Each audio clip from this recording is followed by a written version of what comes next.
Fala pessoal, beleza? Eu me chamo Gustavo e hoje eu venho dar continuidade ao projeto de leitura coletiva que está sendo realizado neste canal, falando sobre o livro Sobre o Autoritarismo Brasileiro, da Lilia Moritz Schwarz, autora conhecidíssima dentro do ramo da história, dentro do ramo da sociologia, da antropologia, uma autora muito confiável, falando sobre um assunto muito relevante.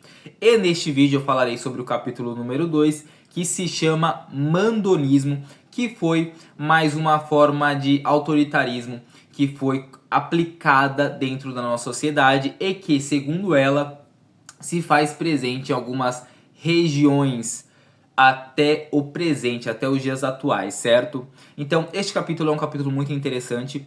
Ele vai da página 41 à página 63, portanto, até aqui o capítulo mais comprido, embora não seja tão longo assim, estamos falando de 22 páginas.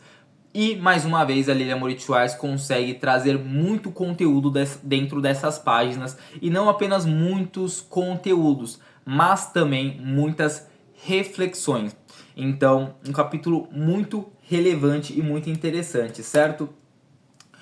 E nessa perspectiva de falar sobre autoritarismo, sobre falar de mandonismo, ela vai retornar lá no período colonial. Porque quando nós pensamos em mandonismo, muito provavelmente o que virá à mente da maioria das pessoas que conhecem um pouco sobre a história do Brasil é o período ali do coronelismo, né? Então nós estaríamos pensando no início do século passado ou na virada ali do século XIX para o século XX.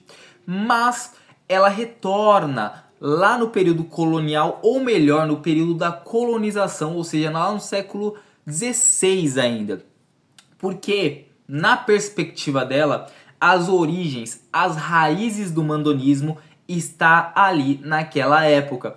Isto porque foi ali que começou a surgir uma elite no Brasil, e essa elite queria se perpetuar e lá na frente se colocar como pertencentes a esse movimento do mandonismo, do coronelismo, enfim, nessa política, né, do voto do cabestro que nós falaremos daqui a pouco. Mas isso tudo começou lá no passado, no período colonial. E por que começou no período colonial, Gustavo? Por que a Lilia Moritz fala isso? E a resposta é muito simples. As pessoas que vieram para cá, para o Brasil, no século XVI, para povoar o Brasil, para ocupar as capitanias hereditárias, para conduzir o nosso território, essas pessoas que vieram de Portugal, elas não eram nobres. Elas eram pessoas que em Portugal não tinham um status tão elevado. Por quê? Porque o nobre, o rico, as pessoas pertencentes ali aos grupos religiosos, as pessoas mais poderosas, os fidalgos, eles não saíram de Portugal para vir para cá, não fazia sentido, eles já tinham uma vida muito boa lá. Quem veio para cá foram pessoas com um pouco menos de credibilidade dentro da sociedade portuguesa. Então não era a nobreza que veio povoar o Brasil, mas eles chegaram aqui e naturalmente dentro do território brasileiro eles passaram a ser o povo mais relevante, eles passaram a ser a nobreza daqui. Mas o que tornava eles a nobreza? O simples fato de possuir terras? Não apenas isso, porque eles começaram a analisar formas de se diferenciar no comportamento também das demais pessoas, e aí quando eu digo pessoas eu estou considerando também os demais habitantes que eram infelizmente os escravizados, né? Então eles começaram a ver coisas que os escravizados faziam e coisas que eles não poderiam fazer de forma nenhuma para que se mantivessem nobres, superiores a essas pessoas na análise deles na época, tá? E dentre isso, vai surgir algo que na minha percepção existe até hoje, que é, a partir deste momento, o serviço braçal, o serviço pesado, o serviço manual começa a ser visto como um trabalho feito por pessoas de nível inferior. Por quê? Porque a nobreza, ela começou a se recusar a pegar pesado, justamente alegando que, poxa, um nobre de verdade, uma pessoa realmente acima, com status superior, ela vai se diferenciar, além de em ter terras, disso.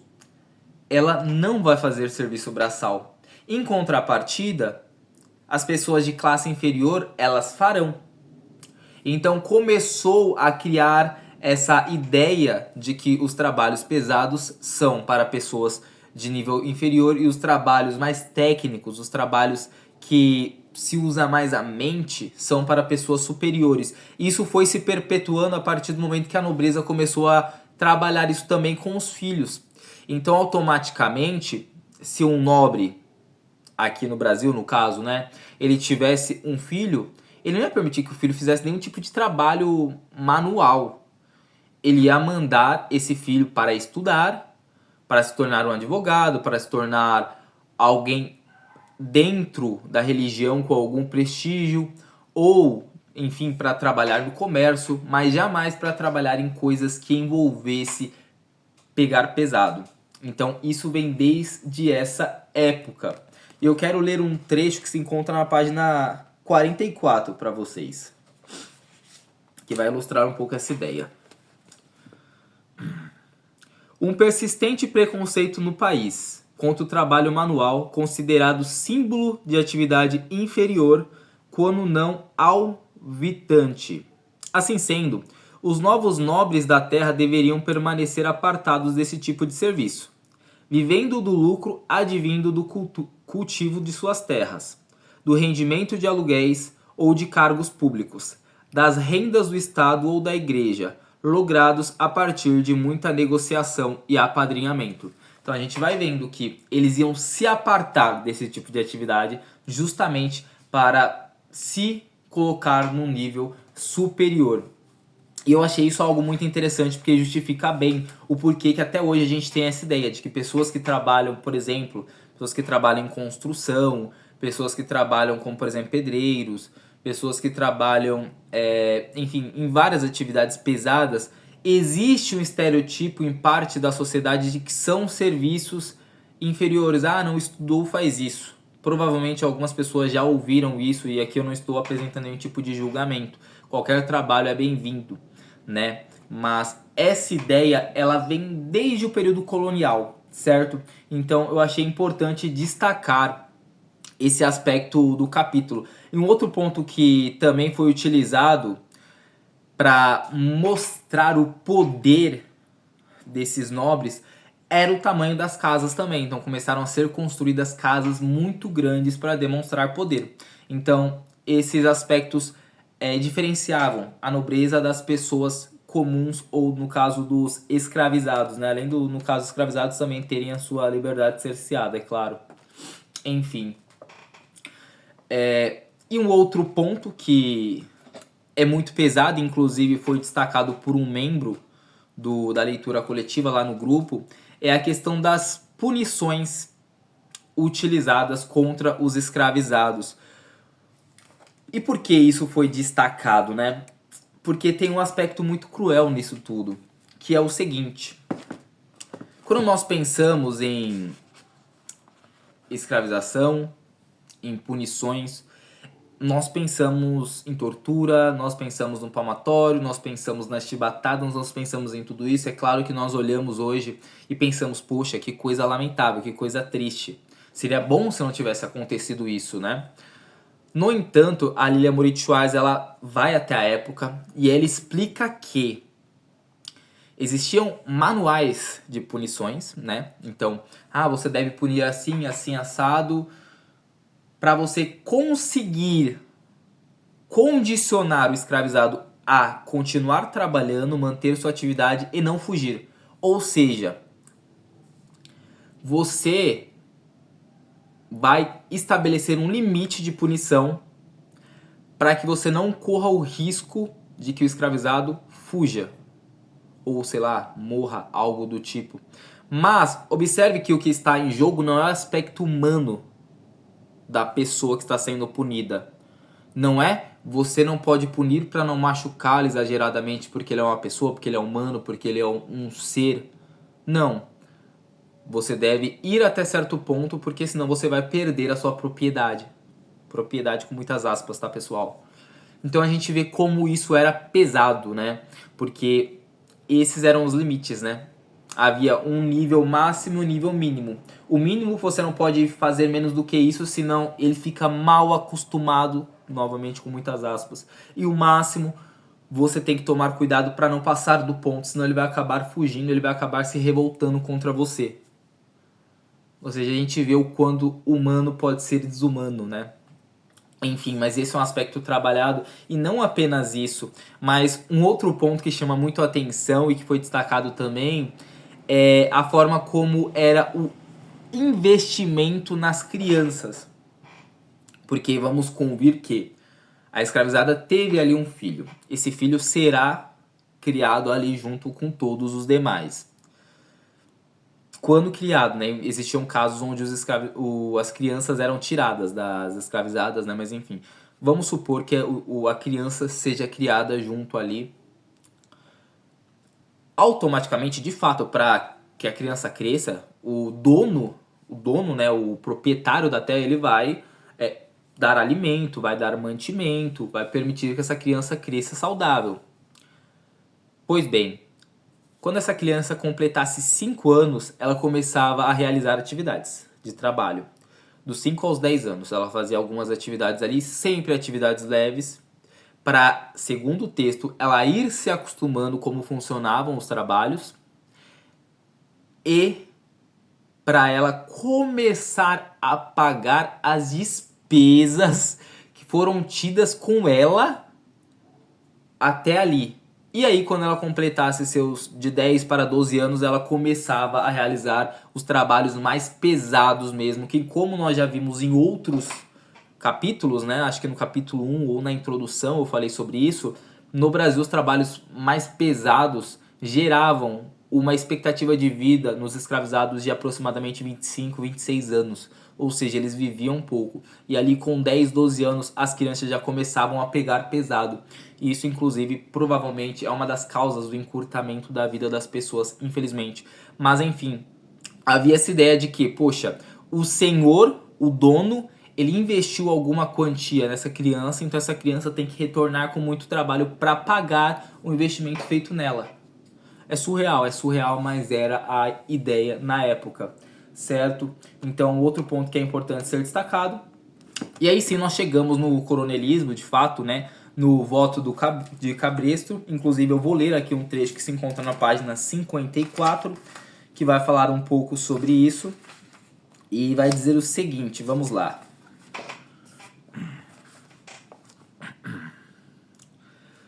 Fraudes acompanhavam todas as fases do processo eleitoral, sendo o voto entendido como moeda de troca. O voto de cabestro, por exemplo, converteu-se numa prática político-cultural, um ato de lealdade do votante ao chefe local. Por sua vez, o curral eleitoral aludia ao barracão onde os votantes eram mantidos sob vigilância e ganhavam uma boa refeição. Dali, só saindo na hora de depositar o voto, que recebiam no envelope fechado diretamente na urna. Ou seja, existia, né, o voto de cabestro, que era o voto onde você basicamente era condicionado a votar em X político. Isso ficou muito presente, por exemplo, quando a gente pensa na República do Café com Leite. Eu acho que é o maior exemplo disso num nível nacional, vamos colocar dessa forma, né? Iniciando o período republicano na nossa história, né? Começamos a ter as primeiras eleições. Aí entrou a política do café com leite, que foi quando Minas Gerais e São Paulo se alternaram na presidência do país. No ano era eleito Minas Gerais, aí no outro ano tinha que ser eleito um presidente de São Paulo, e aí no caso as pessoas eram condicionadas a votar na pessoa selecionada, e assim eles iam alternando o poder.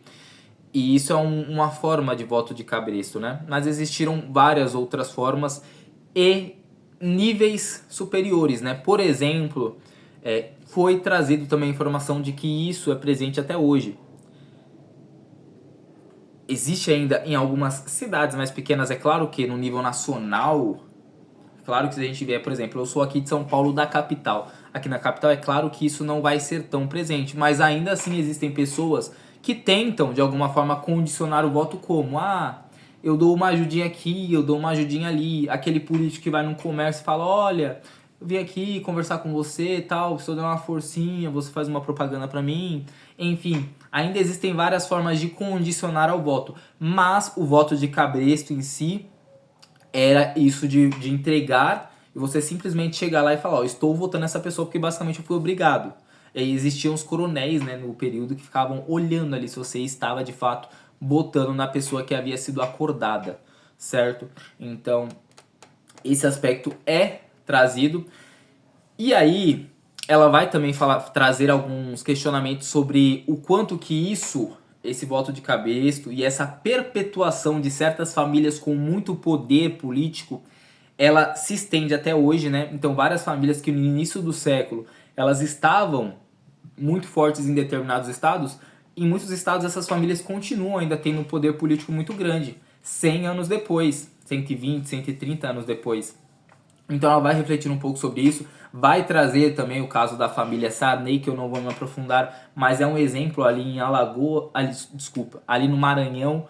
Então um exemplo também de uma família que tem muito poder.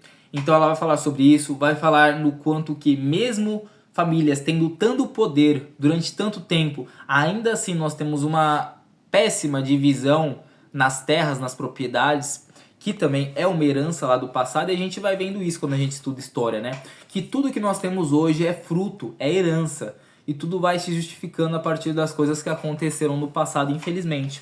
E para concluir esse assunto e concluir também o vídeo, eu vou ler o trecho da página 61 que eu acho bem relevante para nós pensarmos, né? Existe, portanto, uma inequívoca associação entre mandonismo e concentração de renda e dos poderes políticos. Mesmo que outras formas de produção e emprego estejam ganhando corpo, até nos estados mencionados, o certo é que as oligarquias têm a capacidade de minar o aperfeiçoamento democrático, reforçando os piores ranços da política. Ou seja, justamente por essa perpetuação, a democracia ela não vai acontecendo, né? Porque essas pessoas, esses grupos, eles se mantêm no poder. Continuando aqui na página 61. Não por obra do acaso, nesses locais, serviços essenciais ao povo, como saúde, educação, moradia e transporte, continuam muito precários, com o Estado mostrando sua total falência e ausência nesses aspectos estruturais. Neles, os índices de violência são também muito elevados. E aí, qual o ponto? Por que eu trouxe esse texto aqui? Porque, como eu disse, mesmo certas famílias concentrando seu poder em certas regiões, ainda assim eles não conseguem resolver problemas de base, problemas que teoricamente são pilares da sociedade, mesmo se mantendo tanto tempo no poder. E aí nós questionamos, poxa, com tanto tempo haveria uma possibilidade maior de resolver essas questões, mas não são resolvidas. Por quê? Aí fica o questionamento, vocês podem refletir. Mas é isso. O capítulo de hoje basicamente trouxe esses aspectos. Se você tem interesse em participar dessa leitura coletiva, estou resenhando um capítulo por semana. Os vídeos estão saindo todas as terças-feiras. As discussões estão acontecendo no grupo do Telegram, que eu vou deixar o link aqui na descrição. Mas me contem a experiência de vocês, se vocês sabem de casos semelhantes a esse, se na cidade de vocês alguma coisa desse tipo tem, porque eu sei que algumas cidades infelizmente tem, é muito triste. Mas é isso, pessoal. Espero que tenham gostado do vídeo. Se gostaram, deixem um like, deixem um comentário também para ajudar na divulgação do conteúdo. E é isso, tamo junto, um forte abraço e até a próxima.